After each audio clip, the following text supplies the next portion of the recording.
Bonjour, je suis Marie-Laurence Bouet de l'étoilevive.net et aujourd'hui je voulais parler de nouveau du pardon et du lâcher-prise.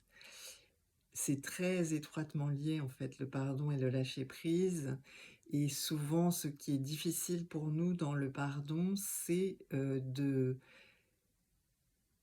lâcher notre histoire en fait. L'histoire sur laquelle quelquefois on s'est même complètement construit.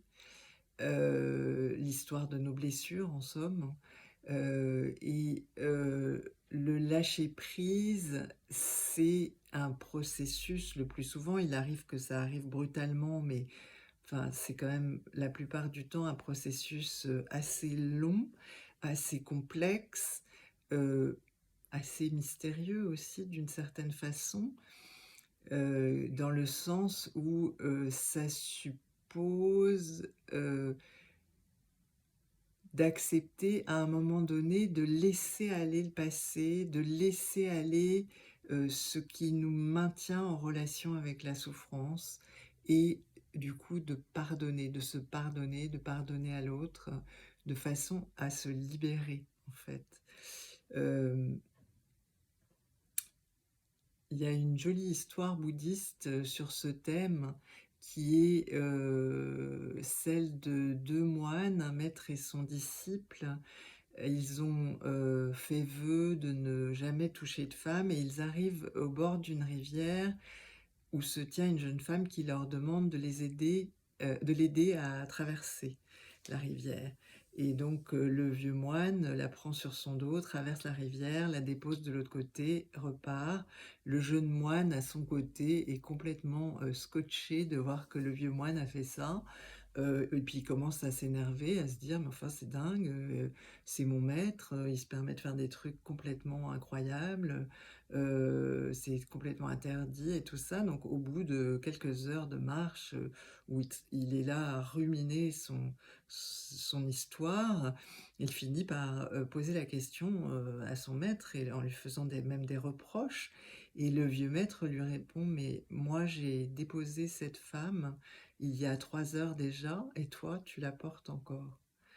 Et je trouve que, c'est une histoire qui est à la fois assez drôle, et qui raconte exactement, ce que représente le lâcher prise. En fait, le lâcher prise, ça permet, par simplement l'intention qu'on met de prendre un autre chemin que la rumination, le ressentiment, l'amertume, ou même, simplement, la tristesse et le chagrin ou la colère, c'est de se dire: «Je ne sais pas comment je vais faire, mais je choisis le chemin du lâcher prise», et ça va déjà donner une direction à notre énergie, qui fait que progressivement, petit à petit, chaque jour à la suite, on va pouvoir se libérer de la prison de notre souffrance.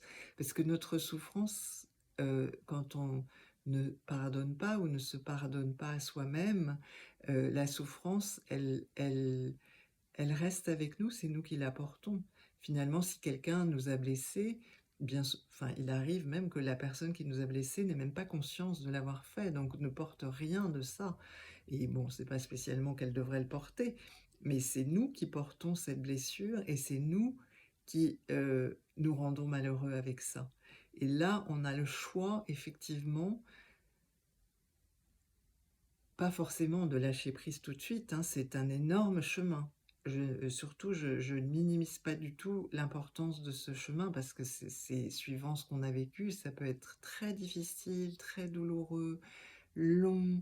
Ça peut être un chemin où on doute de soi, où on se demande si on fait la bonne chose, mais c'est un chemin qui mérite d'être exploré, parce que, c'est, un chemin qui nous reconnecte à la joie. Et si, la joie, est ce qu'il y a quand on lâche notre blessure, ça vaut vraiment le coup de lâcher sa blessure. Voilà ce que je voulais partager avec vous aujourd'hui.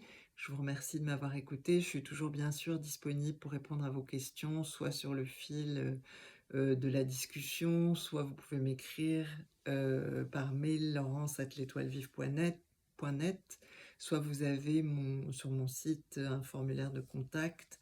Mon site, c'est l'etoilevive.net, donc l'etoilevive.net. Je vous remercie de m'avoir écoutée. À bientôt. Au revoir.